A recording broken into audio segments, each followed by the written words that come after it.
जो भी भक्त इस कथा को श्रद्धा और विश्वास के साथ सुनता है, भगवान भोलेनाथ उस पर अपनी कृपा अवश्य बरसाते हैं।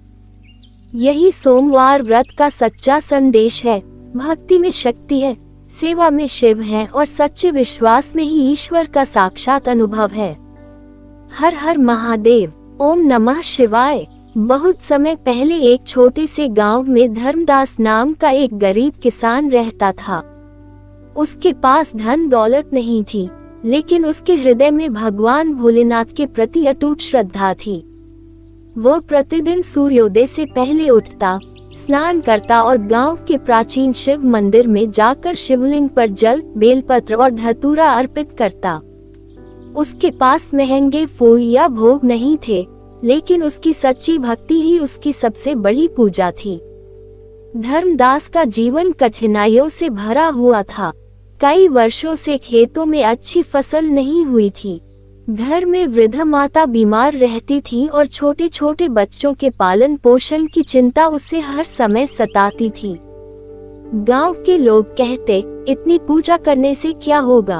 अगर भगवान तुम्हारी सुनते तो तुम इतने दुखी क्यों होते? लेकिन धर्मदास मुस्कुराकर केवल इतना कहता, भगवान शिव अपने भक्त की परीक्षा लेते हैं, त्यागते नहीं। उनका समय सबसे उत्तम होता है। एक सोमवार की सुबह उसने निश्चय किया कि वह पूरे विधि विधान से सोमवार का व्रत करेगा। उसने दिन भर केवल भगवान शिव का स्मरण किया, ओम नमः शिवाय मंत्र का जाप किया और किसी के प्रति मन में क्रोध या द्वेष नहीं आने दिया। शाम को मंदिर में दीपक जलाकर उसने भगवान से प्रार्थना की, हे भोलेनाथ, मुझे धन नहीं चाहिए, मुझे केवल इतना आशीर्वाद दीजिए कि मैं कभी आपकी भक्ति से दूर न हूँ। उसी रात जब धर्मदास गहरी नींद में था, उसने एक अद्भुत स्वप्न देखा। उसने देखा कि कैलाश पर्वत दिव्य प्रकाश से जगमगा रहा है। चारों ओर देवता भगवान शिव का गुणगान कर रहे हैं। भगवान भोलेनाथ नंदी पर विराजमान है और माता पार्वती उनके साथ मुस्कुरा रही हैं। महादेव ने प्रेम से कहा, वत्स धर्मदास, तुम्हारी भक्ति ने हमें प्रसन्न कर दिया है। बहुत शीघ्र तुम्हारे जीवन का अंधकार समाप्त होगा, लेकिन याद रखना, मेरी कृपा केवल तुम्हारे लिए नहीं, बल्कि उन सभी के लिए होगी जिनकी तुम निस्वार्थ भाव से सहायता करोगे। सुबह जब धर्मदास की आंख खुली तो उसका मन अद्भुत शांति से भर गया।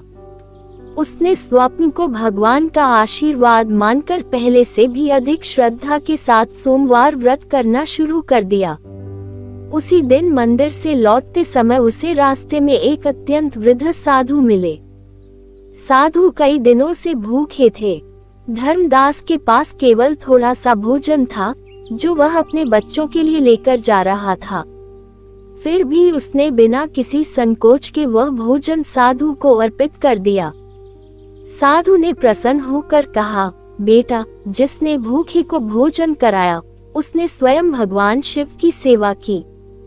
आज तुम्हारी परीक्षा पूरी हुई।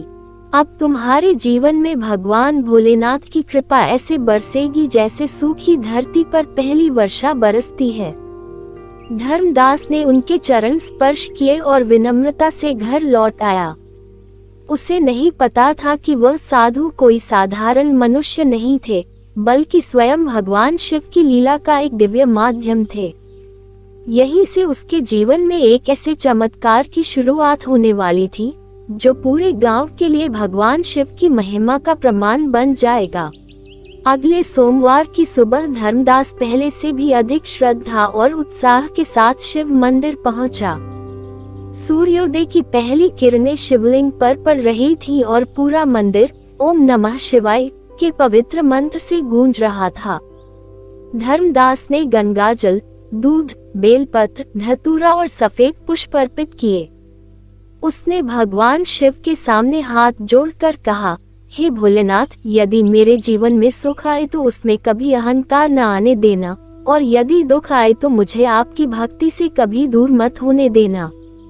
उसी दिन जब वह अपने खेत पहुंचा तो उसने देखा कि कई वर्षों से बंजर पड़ी भूमि में नई हरियाली उगने लगी थी। कुछ ही दिनों में समय पर वर्षा हुई और उसकी फसल पहले से कहीं अधिक अच्छी हुई। पूरे गांव के लोग ये देखकर आश्चर्यचकित रह गए। जो लोग पहले उसकी भक्ति का मजाक उड़ाते थे, वही अब उससे पूछने लगे, धर्मदास, तुम्हारे जीवन में इतना बड़ा परिवर्तन कैसे आया? धर्मदास ने मुस्कुराकर कहा, यह मेरी मेहनत का नहीं, भगवान भोलेनाथ की कृपा का फल है। लेकिन याद रखो, केवल व्रत रखने से नहीं, बल्कि सत्य, सेवा, दया और निष्काम भक्ति से भगवान प्रसन्न होते हैं।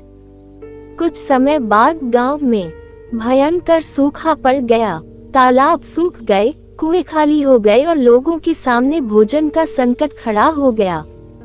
कई परिवार गांव छोड़कर जाने लगे, लेकिन धर्मदास ने अपना अनाज अपने घर में छिपाकर नहीं रखा। उसने गांव के गरीब परिवारों में भोजन बांटना शुरू कर दिया। उसकी पत्नी ने भी पूरा साथ दिया। उसने कहा, जब भगवान शिव ने हमें दिया है, तो ये केवल हमारा नहीं, पूरे गांव का है। एक दिन गांव में एक अजनबी साधु आए। वे बहुत थके हुए थे और कई दिनों से भूखे थे। धर्मदास ने उन्हें आदर पूर्वक अपने घर बुलाया, भोजन कराया और विश्राम करने के लिए स्थान दिया। भोजन करने के बाद साधु ने मुस्कुराते हुए कहा, धर्मदास, तुम्हारी सबसे बड़ी संपत्ति तुम्हारा दयालु हृदय है। जिसने सेवा को अपना धर्म बना लिया, उस पर स्वयं महादेव की कृपा बनी रहती है। इतना कहकर साधु वहां से चले गए।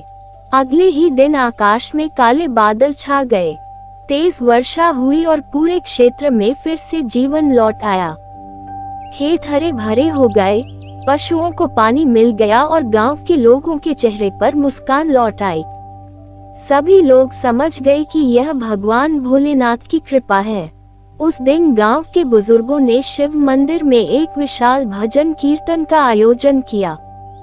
सभी ने मिलकर हर हर महादेव का जयघोष किया। धर्मदास ने सबके सामने कहा, भगवान शिव को सोना चांदी नहीं चाहिए, उन्हें चाहिए सच्चा मन, सच्चे कर्म और सच्ची भक्ति। जो सोमवार का व्रत श्रद्धा, सेवा और सत्य के साथ करता है, उसके जीवन में देर हो सकती है, लेकिन भगवान की कृपा अवश्य आती है। उसकी बातें सुनकर गांव के अनेक लोगों ने भी सोमवार व्रत करने और अपने जीवन में अच्छे कर्म अपनाने का संकल्प लिया। धीरे धीरे गांव का वातावरण बदलने लगा। लोगों के मन से ईर्ष्या और द्वेष कम होने लगा। आपसी प्रेम बढ़ा और हर सोमवार शिव मंदिर भक्तों से भरने लगा। लेकिन भगवान शिव की सबसे बड़ी लीला अभी बाकी थी। एक ऐसी परीक्षा आने वाली थी जो धर्मदास के विश्वास की अंतिम कसौटी बनने वाली थी। वही परीक्षा पूरे गांव को ये सिखाएगी कि सच्चा भक्त कभी परिस्थितियों से नहीं, बल्कि अपने विश्वास से पहचाना जाता है। ओम नमः शिवाय, हर हर महादेव। कुछ दिनों बाद धर्मदास के जीवन में एक ऐसी कठिन परीक्षा आई जिसकी उसने कभी कल्पना भी नहीं की थी। एक रात उसका छोटा पुत्र अचानक गंभीर रूप से बीमार पड़ गया।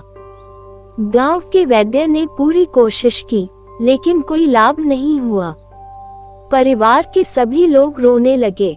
पड़ोसी कहने लगे, अब केवल चमत्कार ही इसे बचा सकता है। धर्मदास की आंखों में आंसू थे, लेकिन उसके मन में भगवान शिव के प्रति विश्वास अधिक था। अगले सोमवार वह अपने पुत्र को भगवान शिव के मंदिर के बाहर लिटाकर स्वयं शिवलिंग के सामने बैठ गया।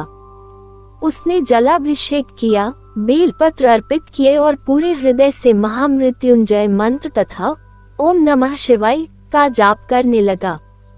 उसने भगवान से कहा, हे भोलेनाथ, यदि ये दुख भी आपकी परीक्षा है, तो मुझे इसे स्वीकार करने की शक्ति दीजिए। मेरी इच्छा नहीं, आपकी इच्छा पूर्ण हो। पूरे दिन वह मंदिर में भक्ति करता रहा। शाम होते होते मंदिर का वातावरण अत्यंत दिव्य हो गया। ऐसा लगा मानो पूरे मंदिर में एक अद्भुत प्रकाश फैल गया हो। उपस्थित भक्तों ने अनुभव किया कि वहां कोई दिव्य शक्ति विराजमान है। उसी समय मंदिर के पुजारी बाहर आए और उन्होंने देखा कि धर्मदास का पुत्र धीरे धीरे अपनी आंखें खोल रहा है। उसका तेज बुखार उतर चुका था।